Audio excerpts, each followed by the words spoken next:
hermanos? Muy bien. Hay un salmo que es bien precioso porque es un salmo que trata cuando nosotros estamos enfermos y cómo debemos de ir a Dios en oración en esos momentos de enfermedad, en esos momentos de dolor. Vean lo que dice la Biblia en el Salmo capítulo 6. Es un salmo de David, es un salmo en donde él le pide a Dios que quite su enojo sobre él. A veces pensamos que Dios no se enoja. ¿Usted qué piensa de eso? ¿Usted cree que Dios no se enoja? Sí se enoja. Y los enojos de Dios son diferentes al enojo del hombre.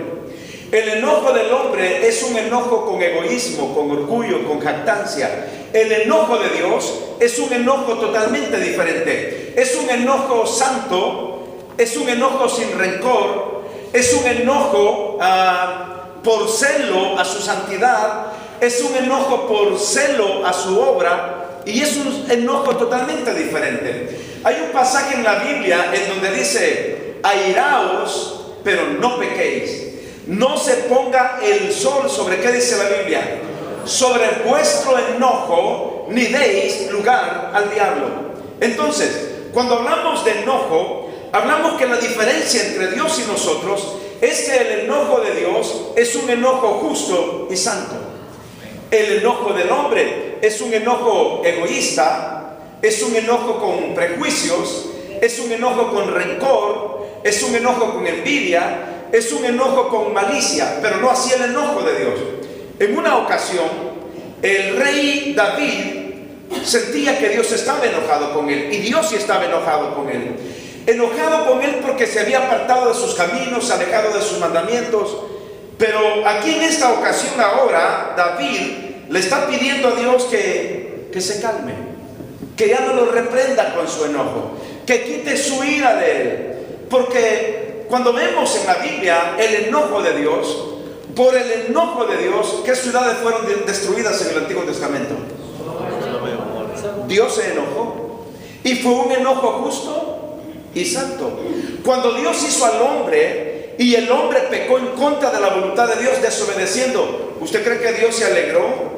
Actuó con enojo. Hay una palabra que Dios usa ahí en el Antiguo Testamento, y Él dice: me arrepiento de haber hecho al hombre a mi imagen y semejanza. ¿Lo habrá dicho Dios así riéndose? Me arrepiento. Y no, lo dijo con una actitud de enojo, pero es una actitud de enojo santa, sin ira, sin malicia, sino porque Él tiene celo de su propia santidad. Y vean lo que dice aquí, cómo David está hablando con Dios en el Salmo capítulo 6. ¿Y qué es lo que le está diciendo David al Señor? ¿Están conmigo, hermanos? Dice la Biblia, vamos a leer todo el capítulo, son 10 versículos. Leamos uno y uno para que todos participemos de la lectura de la palabra. ¿Lo tienen? Amén. Jehová, dice David, no me reprendas en tu enojo, ni me castigues con tu ira.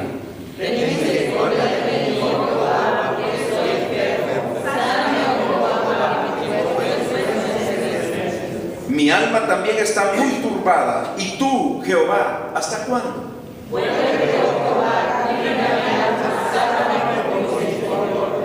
Porque en la muerte no hay memoria de ti. En el Seol, ¿quién te alabará?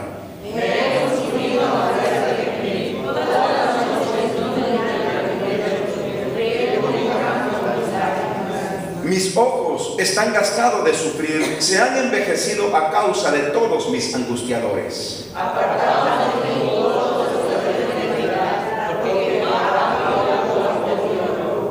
Jehová ha oído mi ruego, ha recibido Jehová mi oración. Se avergonzarán y se turbarán mucho todos mis enemigos, se volverán y serán avergonzados de repente.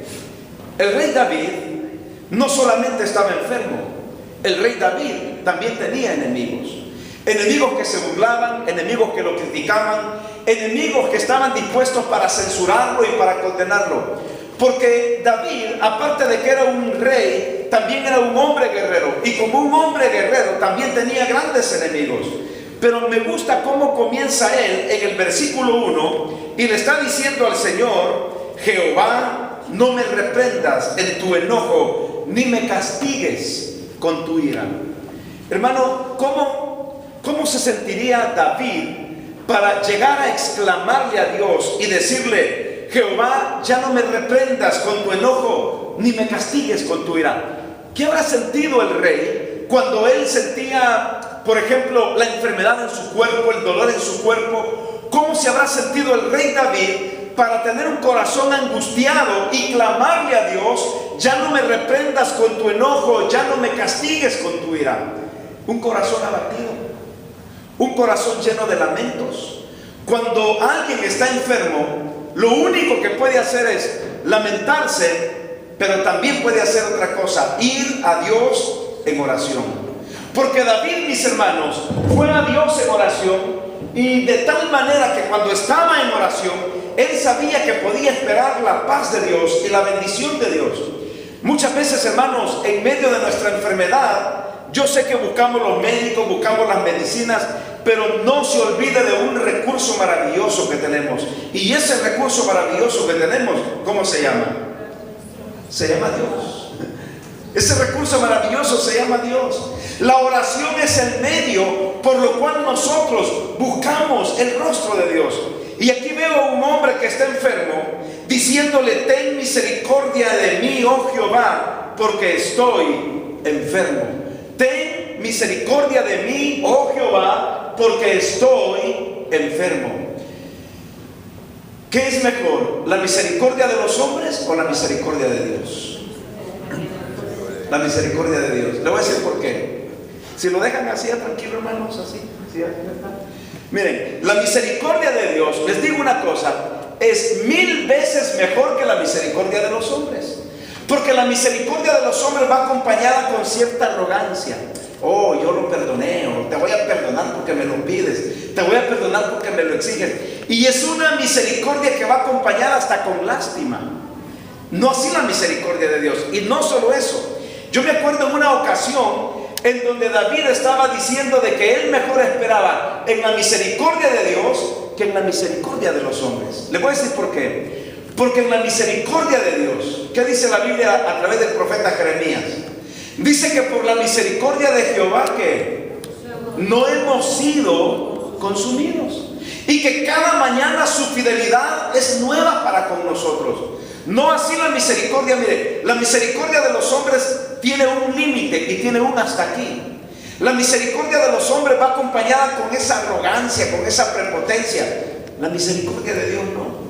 Dice la Biblia que parte, o más bien la naturaleza de Dios es misericordia. Yo estoy aquí por la misericordia de Dios. Usted está ahí sentado por la misericordia de Dios. Todos los que estamos aquí esta noche, quizás no merecemos estar aquí, pero por la misericordia de Dios estamos aquí. Esto es como el perdón, por ejemplo. El hombre tiene un perdón condicional. El perdón de Dios es incondicional. ¿Qué pasa cuando alguien ofende a alguien y le pide perdón? Sí, te perdono, pero jamás te vuelvo a hablar otra vez.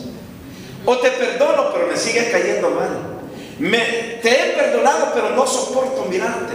Te he perdonado, pero eso que me insistes no lo logro todavía sacar de mi mente, de mi corazón. Y siempre que te veo siento que me estalla la cabeza. Hermanos, ese es el perdón del hombre. El perdón de Dios no. ¿Qué dice la Biblia en Colosenses capítulo 1 versículo 20 al 21? Dice que Cristo, en Dios, perdonó nuestros pecados y los clavó. Dice que el acta de pecados que era en contra de nosotros, Jesús la puso en medio de la cruz y la clavó, y así perdonó nuestros pecados.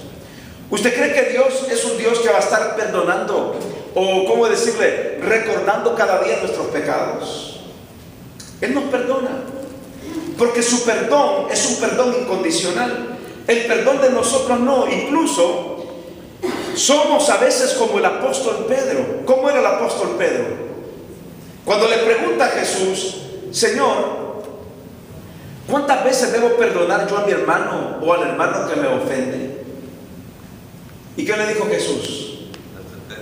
Hasta 70 veces 7. Significa que Pedro ya llevaba en cuenta cuántas veces le había fallado a Juan. Quizás iba por la número 80 y Pedro ha de haber dicho: no, voy a ir con Jesús y Él me va a justificar. Jesús se va a poner a mi favor y me va a decir, no, Pedro, hasta 3 veces está bien. Y a Pedro le fue mal con la respuesta de Jesús, porque Jesús no le quiso dar una cantidad de 470, 490 veces, sino que simplemente le dijo, Pedro, con esto de que te digo hasta 70 veces 7, la actitud que tienes para perdonar debe ser una actitud siempre. Hermanos, el perdón de Dios es un perdón incondicional. El perdón de nosotros es un perdón que hasta llevamos la cuenta de las fallas que nos han hecho. Esta es la número 15, ya vas por la número 20, a la 25 te saco de mi vida. No así Jesús. Y ahora veo aquí al rey David diciéndole al Señor, ten misericordia de mí, oh Jehová, porque estoy enfermo. Esta frase de ten misericordia, pienso que es una frase como de clamor, una frase de angustia. Como cuando usted está, por ejemplo, pidiendo algo, pero cuando, miren, la intensidad de las palabras y la perseverancia con que decimos las cosas dicen mucho de lo que realmente nosotros queremos en el momento. Si yo voy con alguien y le digo, ay, préstame $30, yo no voy con fuerza. Pero vuelvo a insistir, hey, por favor, te pido que me prestes $30. Y yo le digo, no, hombre, que no tengo ni para mí. Pero préstame $30. Pero cuando él ya suplica y dice, por favor, yo te ruego que tengas piedad de mí, misericordia de mí, y préstame los $30. Hasta nos agachamos, nos arrodillamos si es posible. Entonces, ¿qué vemos? Vemos una intención de súplica, pidiendo misericordia. ¿Y qué está haciendo aquí el rey David? David le está diciendo al Señor, ten misericordia de mí, oh Jehová, porque estoy enfermo. Hermanos, tenemos a un Dios que ha prometido sanar nuestras enfermedades. Un Dios que si acudimos a Él con toda fe, con toda confianza, Dios puede sanar nuestras enfermedades. Ahora, el asunto es este. ¿Cuántas veces nosotros decimos, pero yo estuve enfermo o estoy enfermo y Dios no me sana? Tengo 15 años de estar enfermo, 20 años de estar enfermo, y le he pedido a Dios que me sane y no me sana. ¿Recuerda usted quién era el apóstol Pablo? El fundador de iglesias, el primer misionero del Nuevo Testamento, el hombre que estableció y plantó iglesias, el hombre que escribió más de la mitad del Nuevo Testamento. ¿Y qué pasó con Pablo? Tenía un problema en los ojos. ¿Y cuánto había orado al Señor? Dice la Biblia que cuando él se rascaba los ojos, dice que le caían como escamas. Y es que algunos opinan que probablemente pudo haber sido como una especie de conjuntivitis aguda, una infección en los ojos, que lo ponían rojo, que le ponían ardor, y de tanto él, por ejemplo, los que padecemos de alergia, cuando viene el verano, por ejemplo, o esto de la primavera, que diga, el polen de las flores nos da, a mí me da una picazón en la nariz y una picazón en los ojos, que me siento, hermanos, como iba a decir como un tango, pero no, como un zombie raro, que me pica aquí, me pica allá, y un ardor horrible. Imagínense la cuestión con el apóstol Pablo. Una picazón en los ojos, de tal manera que los pedacitos de piel de los párpados se desprendían de sus ojos. Y le había dicho al Señor, Señor, ya, quítame, por favor, quítame este ardor en mis ojos. ¿Y qué le dijo el Señor un día a Pablo? Pablo, bástate mi gracia. Mi poder se perfecciona en tu debilidad. Basta. Quiere decir que si Dios no sanó a Pablo, que era un misionero, que fue un hombre convertido directamente por un encuentro personal con Cristo, y si Dios no quiso hacerlo, a ver, ¿qué podemos esperar nosotros? ¿Podríamos compararnos con Pablo nosotros? ¿Con sus penas, sus sufrimientos, con sus sacrificios, con su dolor, con sus viajes misioneros, con abandonarlo todo y seguir predicando el Evangelio? ¿Nos podríamos comparar con Pablo y decir, no, hombre, vamos a escribir, es cierto, ya no podemos escribir otra Biblia, pero qué tal si escribimos un libro para dejarlo a la segunda generación? Y escribió más de la mitad del Nuevo Testamento, y Dios no lo quiso sanar. Al contrario, le dijo, Pablo, bástate mi gracia. ¿Qué significa bástate mi gracia? Confórmate con... Exactamente. Lo que te doy, lo que tienes es suficiente. Confórmate con la gracia que yo te he dado. Te he salvado, te he perdonado, tienes la vida eterna, eres mi hijo, me estás sirviendo. Así que bástate mi gracia. Y muchas veces nosotros pretendemos que Dios nos sane, y cuando Dios no nos sana, nos sentimos, hermanos, como que Dios no me escucha, Dios no me oye, o ¿por qué Dios me trata de esta manera? Hermanos, simplemente yo creo que la respuesta va a ser la misma: bástate mi gracia. Cuando estamos enfermos y no sanamos, hermanos, Dios es soberano. Si Él quiere, nos sana. Y si Él no quiere, nos quiere mantener así. ¿Sabe por qué? Porque muchas veces necesitamos depender de Él. Porque muchas veces necesitamos estar en oración. Porque Él sabe que si estamos bien saludables, lo primero que vamos a hacer es ir a la playa en lugar de venir a la iglesia. Y si estamos enfermos, lo primero que vamos a hacer es buscar el rostro de Dios. Esto es como cuando las personas no tienen trabajo y están: Dios, pero no tengo trabajo, y te prometo que cuando yo trabaje, voy a comenzar a diezmar y voy a darte, es más, voy a darte todos los diezmos atrasados que he tenido en mi vida. Y Dios te da un buen trabajo y das el primer diezmo y el segundo. Ya después consideras que dar $100 es mucho y dices: no, mejor ya no doy nada. O como aquel que no tiene un carro y Dios dame un carro, porque no voy a la iglesia porque no tengo carro. Dios te da un carro y van los primeros 2 domingos. Allá faltaste los otros 4 domingos y el pastor pregunta a la familia: ¿por qué no fueron a la iglesia? Y el padre dice: es que estuvimos enfermos. Y el niño más pequeño dice: no, es que fuimos a la playa los 2 domingos pasados. Y nos olvidamos, y ahí estamos, que cuando Dios no contesta nuestra sanidad, o cuando Dios nos responde con un trabajo, o cuando Dios nos responde con un buen auto, estamos, hermanos, allí y ahí. Pero yo le digo una cosa esta noche: Dios lo que quiere es que dependamos siempre de Él. Dependencia constante. Es más, le voy a decir que muchas veces las comidas que nos prohíben cuando estamos enfermos, hasta cierto punto es bueno. Hasta cierto punto es bueno.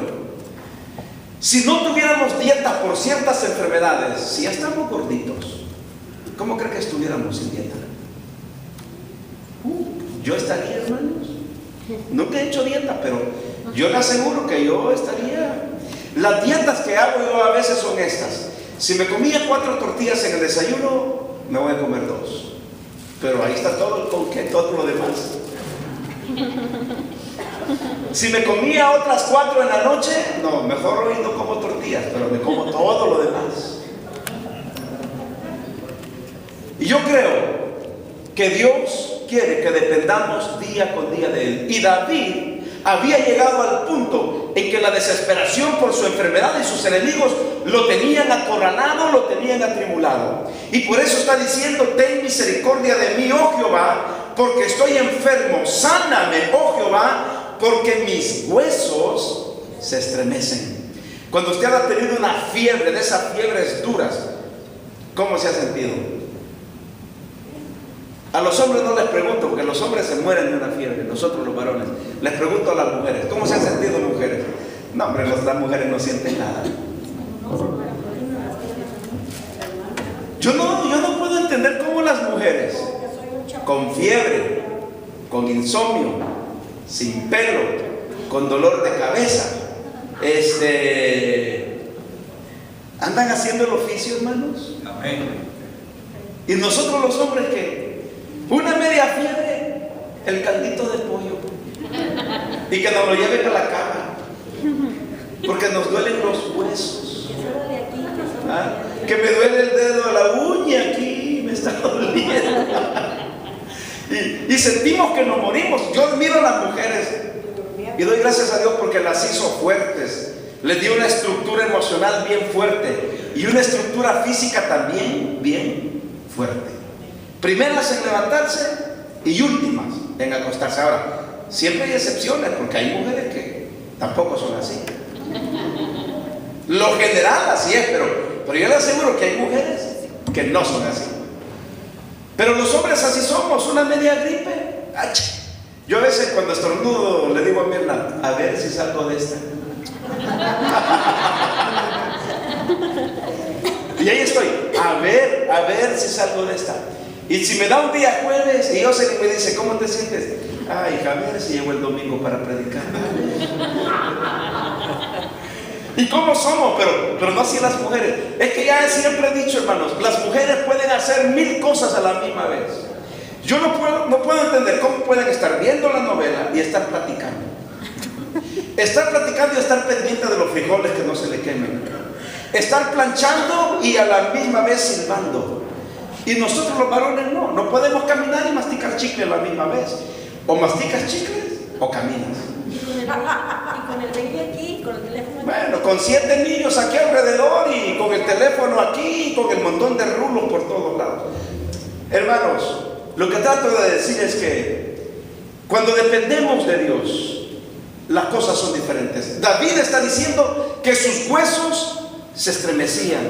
Quiere decir que la enfermedad era una enfermedad dura que había azotado su cuerpo. Y él estaba diciéndole al Señor primero, Señor, le está diciendo, no me reprendas ya en tu enojo. Señor, por favor, ponte contento. Y a veces yo creo que son oraciones legítimas, hermanos. No me reprendas en tu enojo, ya no me castigues con tu ira. Cuando sintamos el enojo de Dios y la ira de Dios sobre nuestras vidas como consecuencia de nuestro alejamiento, es legítimo que nosotros vayamos y le digamos, Señor, aplaca tu ira. Señor, conténtate. Que me gusta a mí esta frase del canto de en la casa de Dios, donde dice, estando en la casa de Dios, alegraremos su corazón. Señor, quiero alegrar tu corazón. Señor, ayúdame a salir de esta enfermedad que tengo. Y en el versículo 3, él está diciendo, mi alma también está muy turbada, hablando emocionalmente, y tú, Jehová, ¿hasta cuándo? Y a veces, hermanos, nos puede pasar a nosotros también. Nosotros podríamos pensar y decirle a Dios, Dios, ¿hasta cuándo vas a resolver mi problema económico? Señor, ¿hasta cuándo vas a convertir a mi esposo que no es cristiano? Señor, ¿hasta cuándo mis hijos se van a volver a ti? Señor, ¿hasta cuándo voy a salir de esta racha económica? Señor, ¿hasta cuándo voy a tener un buen trabajo en donde gane más dinero? ¿Hasta cuándo? ¿Hasta cuándo? Y a veces podríamos llegar así también con Dios, pero ¿sabe? También David le está diciendo, vuélvete, oh Jehová, libra mi alma, y una vez más, sálvame por tu misericordia. Me gusta cómo David en esta oración platica con Dios. Yo le voy a decir una cosa. Podemos, esta frase, se me ha ido esta frase. Podemos chantajearnos unos a otros. Porque sí podemos chantajearnos unos a otros, con las palabras, con los gestos. Podemos chantajearnos emocionalmente si usted quiere. Pero ¿usted cree que podemos chantajear a Dios? De ninguna manera. Ahora, David está hablando una verdad aquí en el versículo 5, pero es una verdad en donde también yo veo que él está como diciéndole a Dios, mire cómo dice, porque en la muerte no hay memoria de ti, eso es verdad, pero al final ¿qué le dice? En el Seol, ¿quién te alabará? Como queriendo decir, Señor, si por medio de esta enfermedad tú me llevas a la muerte, ahí no me voy a acordar de ti. Si tú me llevas al Seol, Señor, dime quién te va a alabar. Eso es como cuando los niños, nuestros hijos, pretenden decirnos cosas a nosotros que nosotros ya sabemos. O, si no me compras tal cosa, ya no voy a la escuela. Si no me compras tal cosa, si no me complaces en esto, no voy a traer buenas notas. Y algunos de nuestros hijos, si no me complace, ya no voy a la iglesia, ya no voy a los jóvenes. Y a veces queremos hablar así con Dios. Y David le está diciendo al Señor, si yo me muero por esta enfermedad, dime, en la muerte yo no me voy a acordar de ti. Y en el Seol, Señor, ¿quién te alabará? Yo le pregunto, David se consideraba que era el único sobre la tierra que podía alabar a Dios. Porque hay gente que así se la cree, hermano. Se cree que son los únicos. O hablemos de líderes, pues, y hablemos de hermanos en Cristo. Si yo me voy, ¿qué va a pasar? Y yo le aseguro que si yo me voy, las cosas serían mejor. Pero así es como muchas veces. Y a veces David se consideraba que era el único en el Seol. ¿Quién te alabará? Otra necesita, hablo de necesidad. ¿Usted cree que Dios que necesita que le alabemos? Él es Dios, hermanos. Con mi alabanza o sin mi alabanza, Él sigue siendo Dios. Quien necesita alabarlo somos nosotros a Él. Nosotros somos los que necesitamos bendecir su nombre, alabarlo, glorificarlo, exaltarlo, porque Él es bueno, porque Él es grande, porque Él es maravilloso, porque Él hace grandes cosas con nosotros día con día, porque Él está en control de nuestra vida, en control de nuestras circunstancias día con día. Entonces David le está diciendo: Señor, en el Seol, ¿quién te alabará? Me he consumido a fuerza de gemir, todas las noches inundo de llanto mi lecho. Imagínense qué dolor físico y emocional el del rey David. Ruego mi cama con mis lágrimas. Habla de un llanto profundo, un llanto sincero. Todas las noches inundo de llanto mi lecho, riego mi cama con mis lágrimas. Y yo, como dije antes, hermano, ¿cómo? ¿Y cómo es? Riego, ahí está. Riego mi cama con mis lágrimas. Y en el versículo 7, mis ojos están gastados de sufrir, se han envejecido a causa de todos mis angustiadores. Y al final, ¿cuál es la respuesta? Ahora David deja de gemir, deja de llorar. Ahora David ha experimentado el perdón y la gracia de Dios. Y en el versículo 8, ya con mucha fuerza, ¿me entienden? Como alguien que ha salido ya de la enfermedad y del problema, y dice: apartaos de mí todos los hacedores de iniquidad. ¿Por qué? ¿Por qué, hermanos? Porque Jehová ha oído la voz de mi lloro. Jehová ha oído mi ruego. Ha recibido Jehová, ¿qué? Mi oración. Necesitamos orar. A veces queremos respuestas automáticas. Hermanos, la vida cristiana no es algo automático. La vida cristiana no es algo automático. A veces quisiéramos que las cosas cayeran así, de repente, sin orar, sin venir a la iglesia, sin leer la Biblia, sin sacrificarnos para venir a la casa de Dios, sin tener momentos de devocional, sin compartir nuestra fe, sin compartir nuestro testimonio. Y las cosas no son así. David dice que dijo al final: Jehová ha recibido mi oración. Y al final se avergonzarán y se turbarán mucho. Todos mis enemigos se volverán. ¿Y qué dice la Biblia? Y serán avergonzados de repente. Pero ¿cuál es el factor principal? La oración. La oración. Cuando sintamos que Dios se ha alejado de nosotros, ¿usted cree que Él se ha alejado? Él nunca se aleja de nosotros. Somos nosotros los que nos alejamos de Él. ¿Y qué tenemos que hacer? Orar, orar, orar, hasta que Dios escuche nuestra oración. Vamos a orar. Gracias, Padre, gracias por tu palabra, gracias, Señor, por tu amor, y gracias porque tu palabra nos enseña que la única manera en que podemos recibir tus bendiciones es también a través de la oración. Señor, te suplico, te ruego que nos ayudes. Como decía David: ten misericordia de mí, oh Jehová, porque estoy enfermo. Que podamos decir como él: Jehová, no me reprendas en tu enojo, ni me castigues con tu ira. Señor, que cada día podamos decir: Dios, ten misericordia de mí. Señor, ten piedad de mí. Y yo sé, Señor, que tú vas a escuchar cada una de nuestras oraciones. Mientras todos están orando con el rostro inclinado y los ojos cerrados, quizá hay alguien que nunca ha recibido a Jesús esta noche. Quizá alguien conoce de Dios, pero no conoce a Dios. Ha oído hablar de Jesús, pero no conoce a Jesús. Si hay alguien que quisiera recibirlo esta noche, o quisiera reconciliar con Dios, este es un lindo momento para hacerlo. Levánteme su mano si usted quiere que yo ore por usted, en señal que usted quiere reconciliar con Dios, o que usted quiere aceptar a Jesús, o que usted quiere volver a Dios. ¿Habrá alguien esta noche? ¿Habrá alguien? ¿Habrá alguien? ¿Habrá alguien? Muy bien. Padre, gracias por tus bendiciones. Gracias por todo tu amor. Te pido por mi hermana Esperanza, Señor, que tú la ayudes, que tú la bendigas.